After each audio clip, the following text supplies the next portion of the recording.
Welcome to today's episode of The Growth Zone. I am Christian Bartsch.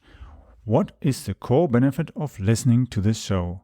Business leaders in corporate and privately held companies gain insights into trends and strategies that provide them with a competitive advantage in the marketplace.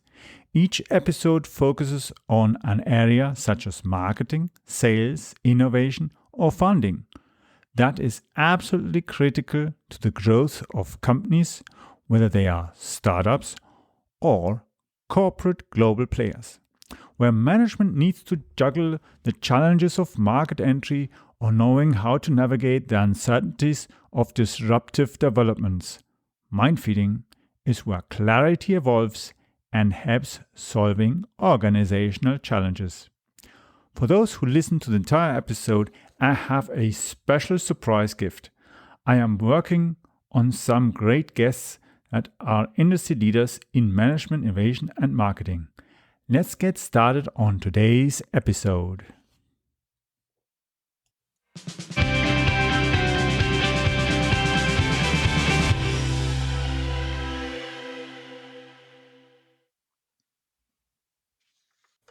So in today's episode, I'm having a great conversation with Anna Maria Raynes about the key topics of why is the online and digital space vital for B2B marketing, and why is digital marketing disrupting other niche marketers and those who are in niche markets. So, who is Anna?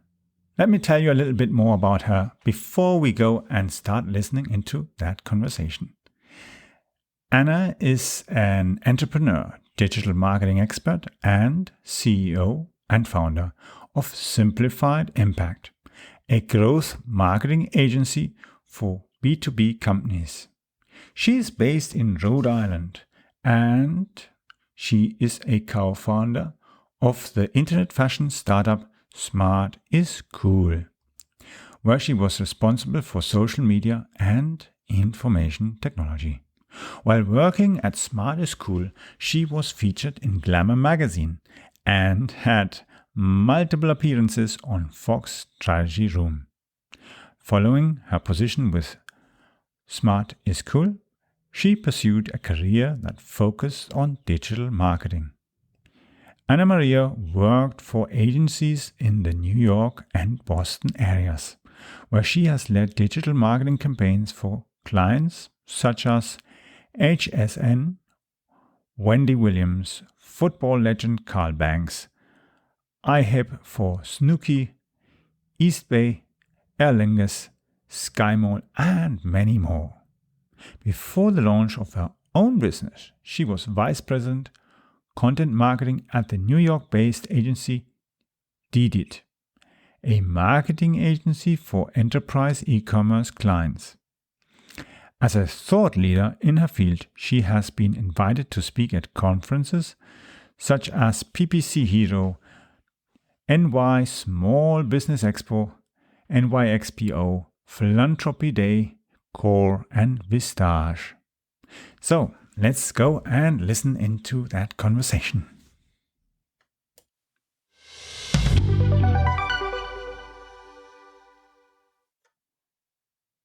So today I'm with Anna Maria Raynes from Rhode Island. And for today, we're going to be talking about why is online and digital space vital for B2B marketing, and as well looking at how disrupting niche markets is so important if you want to succeed in today's times. So before we go actually deep into our conversation today, Anna, can you please tell us a little bit more about yourself? Sure. So I started in the space, back in 2004. And I was starting in social media and SEO and web building and, have moved through big agencies in both Boston and New York. And in 2017, I started my own agency, which really focuses on lead generation for service businesses, particularly B2B businesses. So yeah, I've been doing this for a while and I really enjoy it. Great. So let's go on into our topic. As we can see, of course, many businesses have to redesign their marketing, redesign the business model as well to a certain degree, because some things, like just looking at even at businesses like cinemas, restaurants, and so on, they're all badly going out of business, or the business is so reduced that it's not often worth enough. And other companies who are maybe into manufacturing or services, retail, travel, and other things, they're as well disrupted, because even if you are, let's say, a manufacturer of some kind of product, if the consumers are not traveling and the organizations that transport them, let's say, to somewhere else, whether it's an airline, a shipping company, whatever, they don't need the necessary resources, let's say fuel or food or other kind of stuff, then they're not buying all these supplies that they need. And that's usually what a B2B business would be doing. So a company that maybe produces something, sells it to somebody else who's another company, and eventually they use it to provide services or products to some consumer. How do you see it in today's day? How can they go and build a new, not only a business plan and business model, but actually get it out in a marketing way that works in today's B2B environment as we see it? Yeah, for me, we've actually have seen a lot of pickup with our clients, but that's true, right? It just depends on what people are doing and how do you change this and with all the changes in businesses that have happened. I can tell you that we have one manufacturer who really depended on people traveling to them to be able to get approvals. They had to see the way their machines worked and all these different parts of it. And what they did was set up a bunch of cameras from different angles, and they're able to do things virtually. Like they've completely changed that part of their business. So I think there's been a lot of creativity, but in the case of restaurants, I mean, some of them have gotten really creative too. In movie theaters, yeah, there are some aspects where you just there is no creativity to be had. You really have to overhaul your business model, and then there's that trickle down effect that you talked about, right? So if a plane can't fly, then the person, the manufacturer making the parts for that plane is also now seeing an impact. And I think it's about that, working with the B2Bs to see like how can we innovate and use the machines that you're using now for different purposes.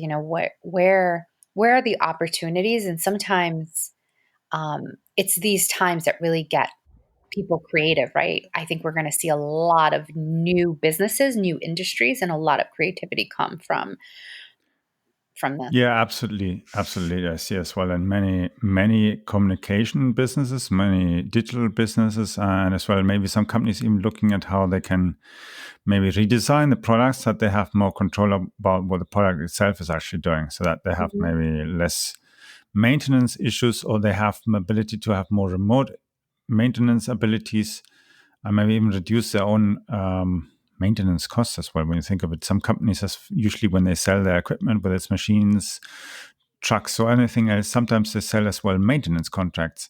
And of course, these maintenance contracts might be like a flat fee agreement. And if they're able actually to still keep up the good quality and everything, and reduce their own operational costs, because of course the service guy doesn't have to travel out. He can go and do a remote analysis of the problem and then find out what's the problem and fix it maybe even quickly, because maybe something he doesn't necessarily need to travel, but if he's able to do that, it's good. And if they then go as a manufacturer and say, hey, company, who you want, if you want to buy a product, a machine like ours, you will have less costs, you'll have less maintenance costs, and we don't need to travel about. You don't have to wait for us. We'll do it remotely as the problem happens. So how could they then as well use that to differentiate themselves to other manufacturers that maybe are still old school and say, oh, we have to come, you have to wait, and nothing works. Not our problem. You shouldn't should have done something else. Yeah. Yeah, Mm. exactly. Yeah, it's just really tricky, and that's it. It's just innovation and being able to have, sustainability through whatever, may come. So absolutely. Yeah, definitely. And when you think of it, how do you see, why is it actually so vital then that businesses are online and are try to be as well more of a digital space, use that as a vitality point, maybe to even be in the market there, that people actually can see them as well? Exactly, exactly, and that's why we, with the manufacturing company, why we set up the cameras, why we're making sure that we can take whatever was done offline, and now that they can't have people there, there's not people traveling, that they can do the work. Nothing is halted, and yeah, everything. I think we're going to see a lot of that where people are just thinking about how do they take their what they were doing before. So, for example, my husband, he's on the road a lot. He used to be, and he would go sell and he would present. He works more in the fashion industry, but he would present the garments, for the next season, and he can't do that anymore. So he set up, same thing, lights and cameras and all kinds of things, and turned our garage into a studio, and that's how he sells all his big clients, and he hasn't been interrupted. So I think it's a matter of like, okay, how do I adjust so that my business is not interrupted, and we continue to move forward. So, Yeah, that's a good thing, because then, of course, you have your expertise in B2B marketing. You can help him as well realign, and that's a nice thing as well when you can share as well things that you can exchange and both sides benefit. And of course, if it's husband and wife, it's maybe even better and easier, because then the other one says, okay, I don't need to ask some yeah, agency, how can I do it? I've got the agency next to me and I can ask, and it's a person I trust. And that's the thing. When you think of it, um, companies, when they make a purchase, when they give an order to someone and want to invest money, whether it's into marketing, into buying a product or service or whatever, it comes up to trust. So how do you think, could a company in the B2B world use marketing to build that trust in the current situation where everybody says, oh yeah, we're the best, but we're not here? yeah. It really goes back to, I think in that case, it's a lot of like content marketing, layered with some email marketing, right? So you can't always be selling, and I mean, it's so much more important now to really give a little. We've been talking to some of our clients about that. Let's go back to past clients. Let's go back. Let's look at your email list. How do we refresh and get really um, ABM about it, like account based marketing, right? So how do we get granular about who we're speaking to, and let them know that we are listening to them and we can help them. So without asking for anything, but understanding like, okay, we're a manufacturer and we manufacture for all these different industries. How do we talk to them and know, hey, I know you're going through this right now, and this is what we know could be an innovation for your industry, whether it brings a business or not, right? Because then you're building a partnership, and that's important. I think that's the most important in building trust, is like letting them know we're here for you through this partnership, and the best way to do that is through content, right?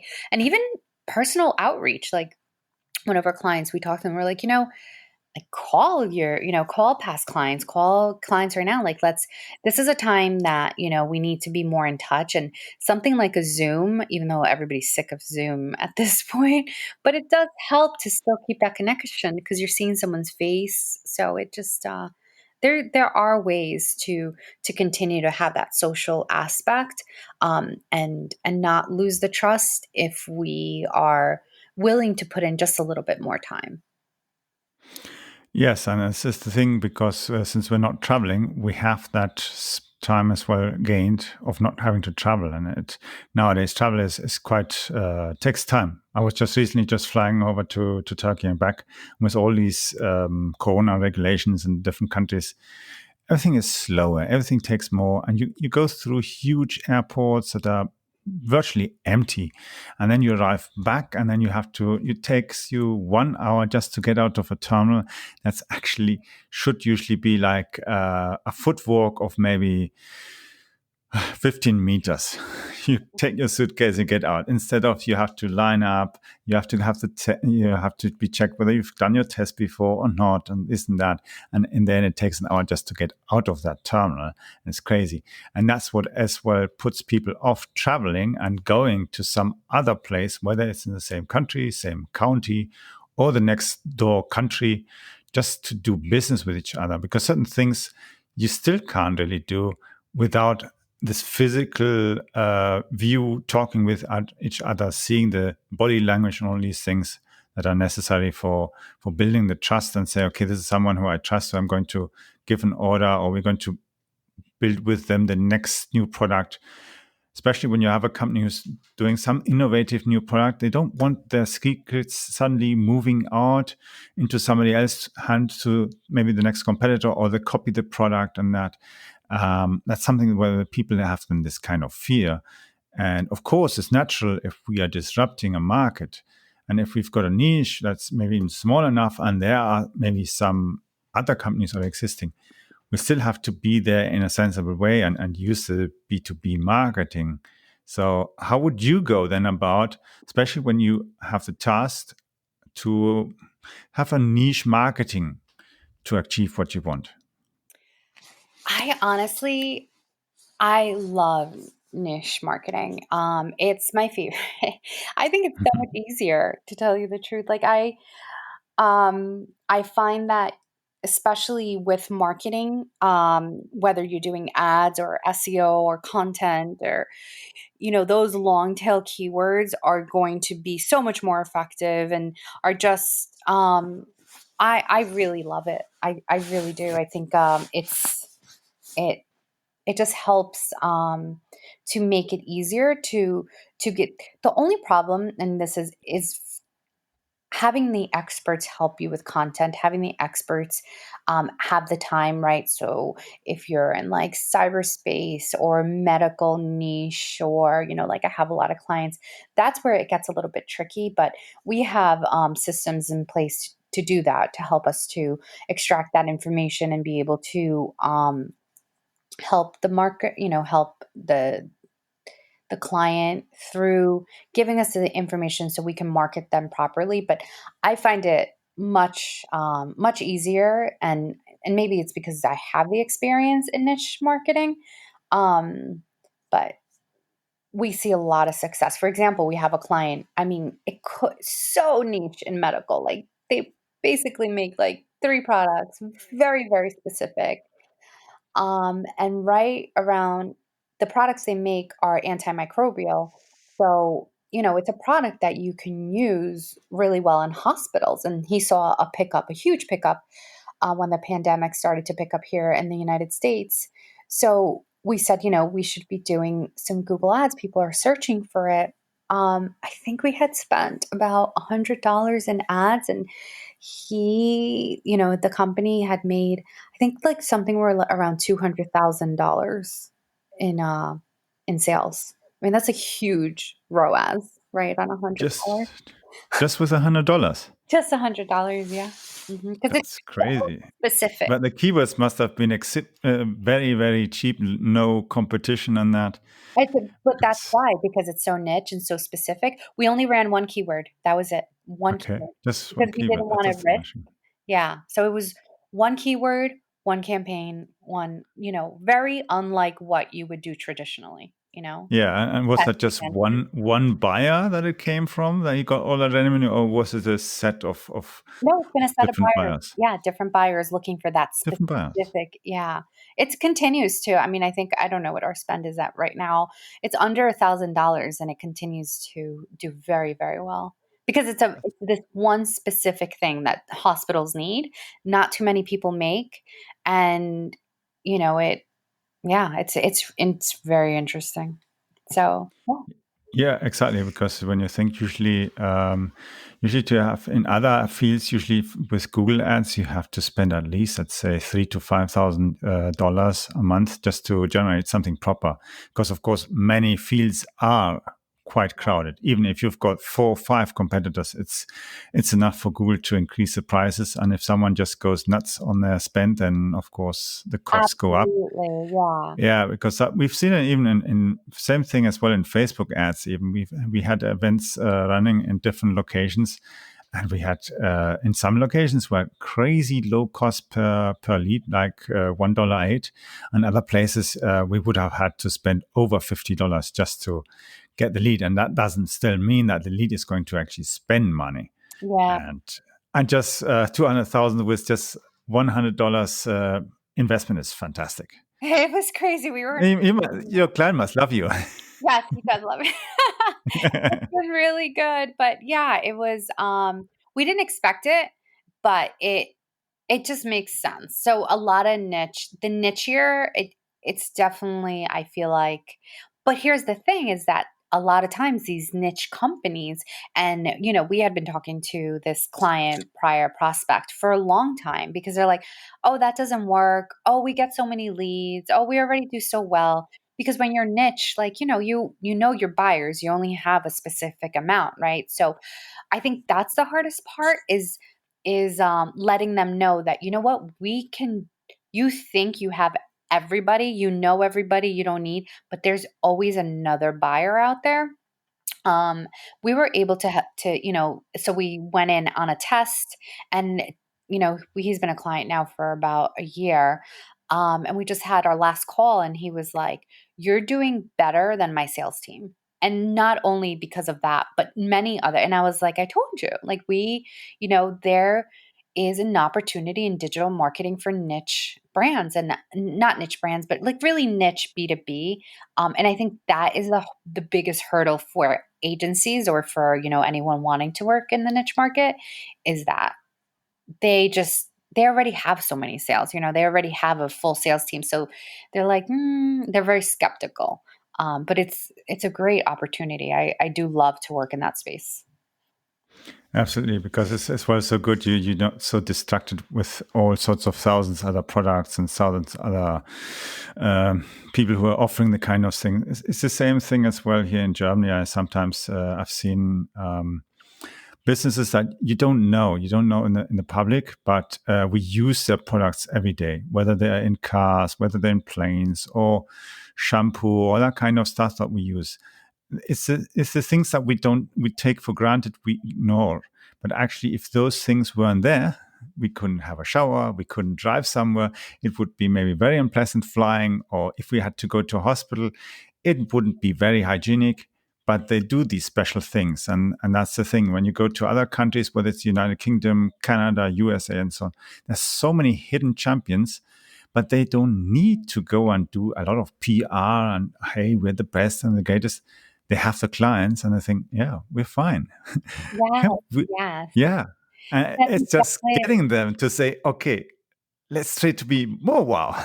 Yes, yes. I think it's like niche is becoming like the new B2B in general, right? I think the business world took a long time to go digital, where, the consumer brands adopted it right away.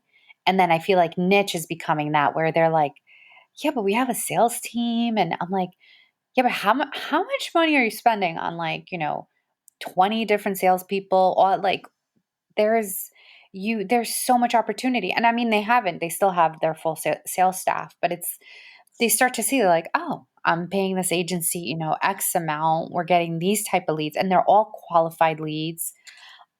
It's interesting. It makes for really good case studies, and it's exactly what you're saying, right? So the clients we work with are, like I said, antimicrobial, specific products. I can't say, but for hospitals, Hmm. um, you know, specific parts for aerospace. Like really, really, if you didn't have these parts, you couldn't make the plane. And it's the same thing. Like, we're not going to do a PR thing. It's not social media, because like nobody cares. But the people that care and are looking for it, those are high qualified leads that you can very easily get through a digital campaign.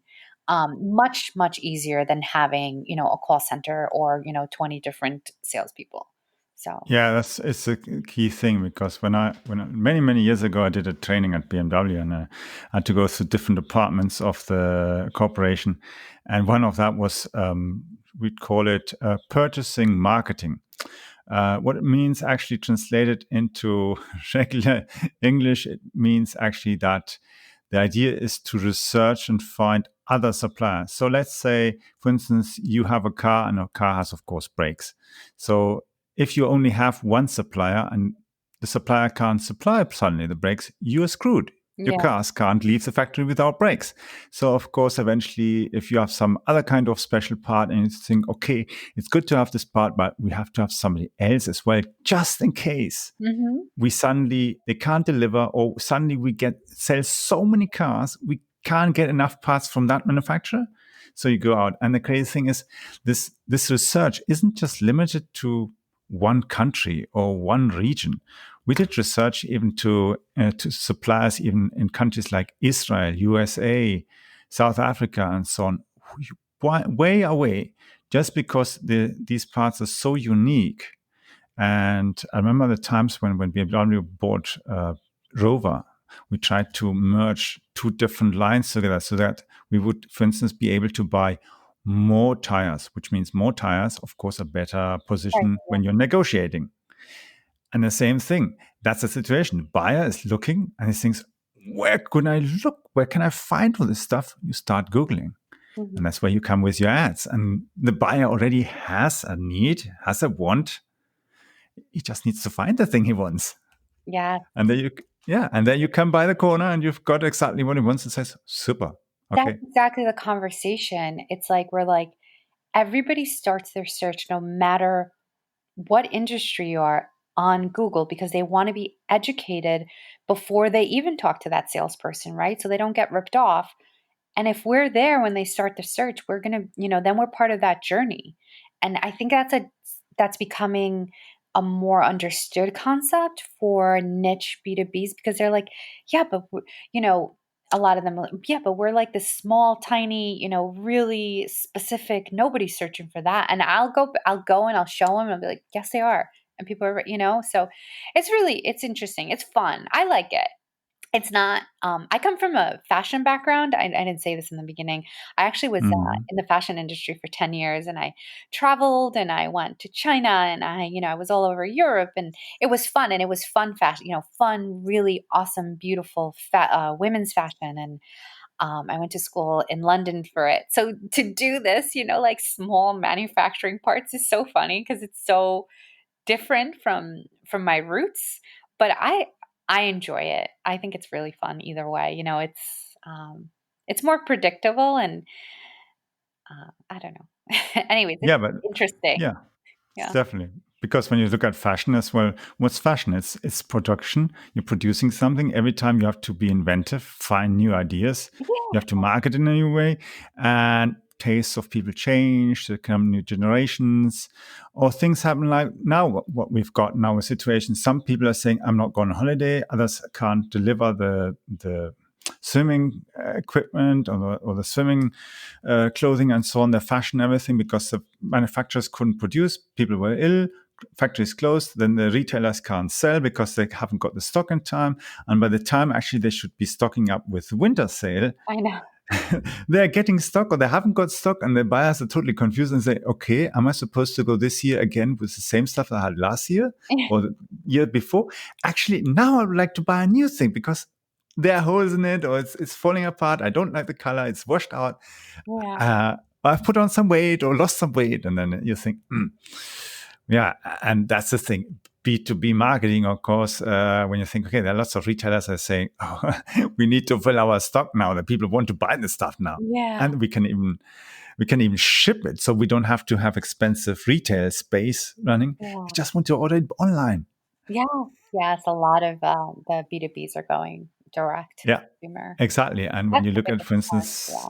Yeah, for instance, in China, they've built now several fast container ships so that they can even speed up the delivery of the manufactured products. So instead of having like 3 months delivery time, they have like 12 days now. It takes just 12 days from the largest harbor in China to Los Angeles, San Francisco.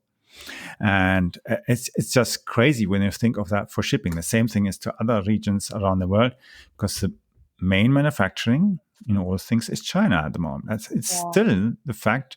I mean, think of it like 40 years ago, manufacturing was in South America, North America, Europe. We had some things in the Middle East, like Turkey and all these other small countries and so on. Turkey was a country of big fashion. When you had some merchandise that you wanted to Oh, have, yeah, like for shirts, beautying and oh, yeah, absolutely. yeah, Like, it's made beautiful stuff. made in Turkey, perfect quality, Yeah, and that.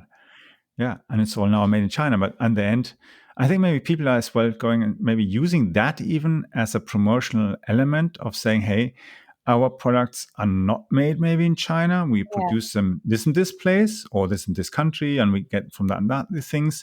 So if you order from us, we can ship it to you within next week or so. Then you say, oh, that's yeah. great. I can fill up my stock. Yeah. Yeah, I Yeah. was in Australia, and not to get to completely off B2B topic, but I was in Australia last November, and they have Mhm. 1-hour shipping. I was like, "What?" Like, for everything. Wow. For So everything. that's why What city Amazon was that? I was in Sydney. So, Oh, Sydney. yeah, Amazon is not a big deal there because they have 1-hour shipping. They're like, "What, 1 day shipping? That's, like, too late." That's crazy. We Isn't don't that even have that. crazy? Yeah. And Amazon is here as well, very, very strong, but we don't have that. We have same day delivery. That's the closest thing.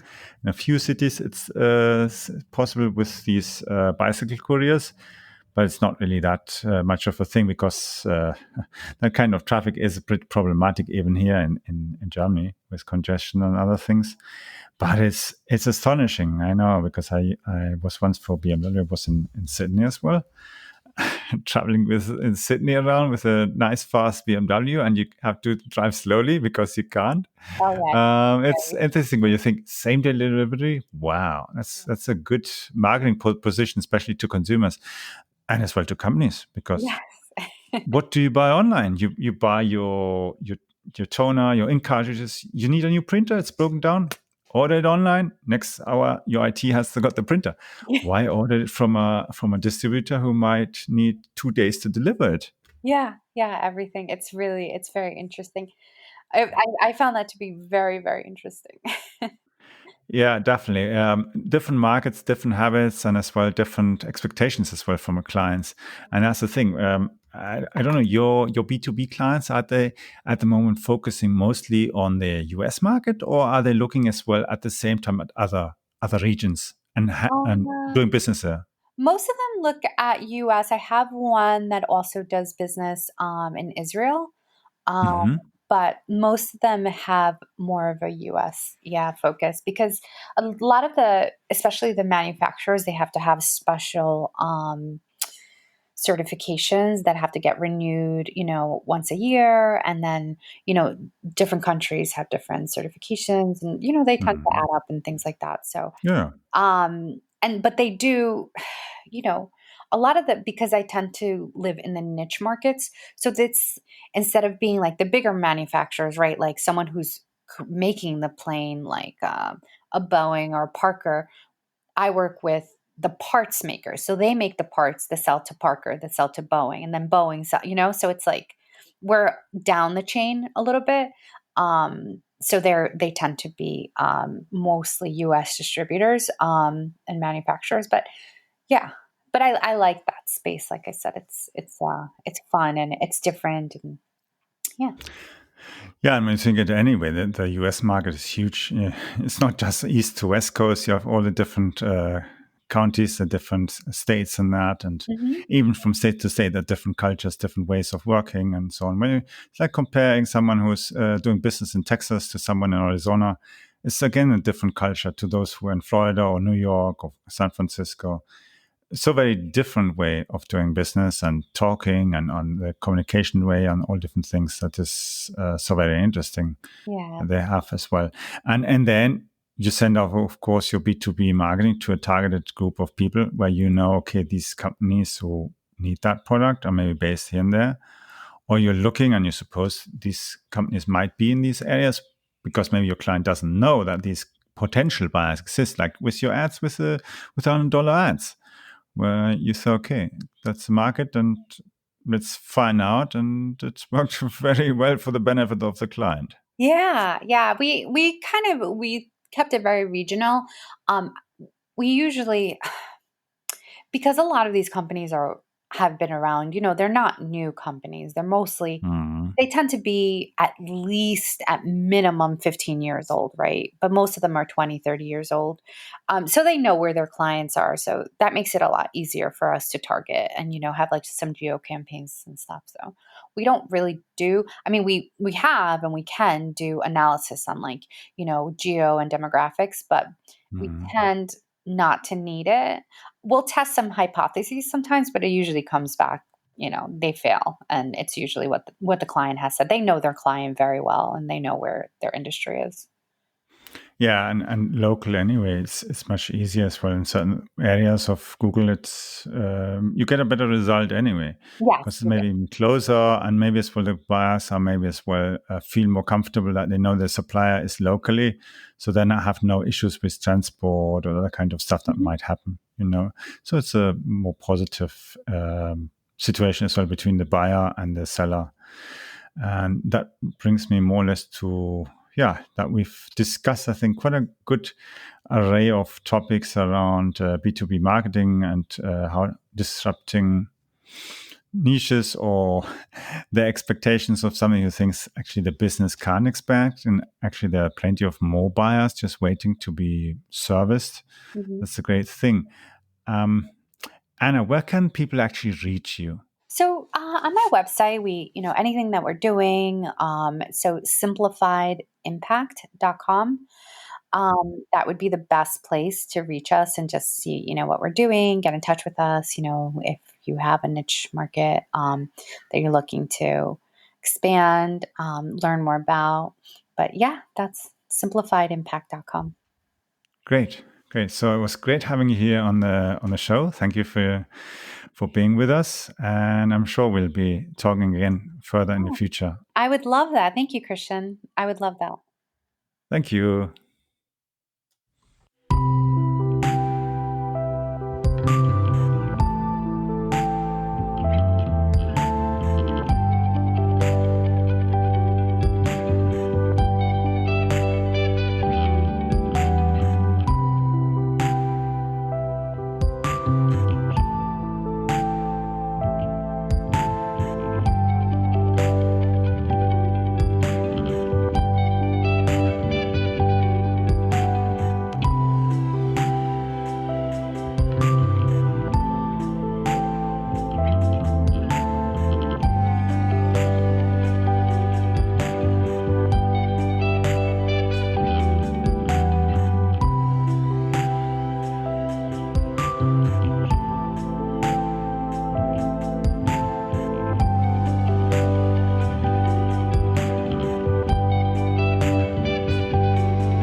I hope you enjoyed today's episode of The Growth Zone with Christian Bartsch. Thank you for listening. Please leave a review or rating here on iTunes or on podchaser.com. If you found the content helpful, then share it on social media. I would like to invite you to follow our show so that you don't miss the upcoming interviews with leaders in the market. Simply visit the website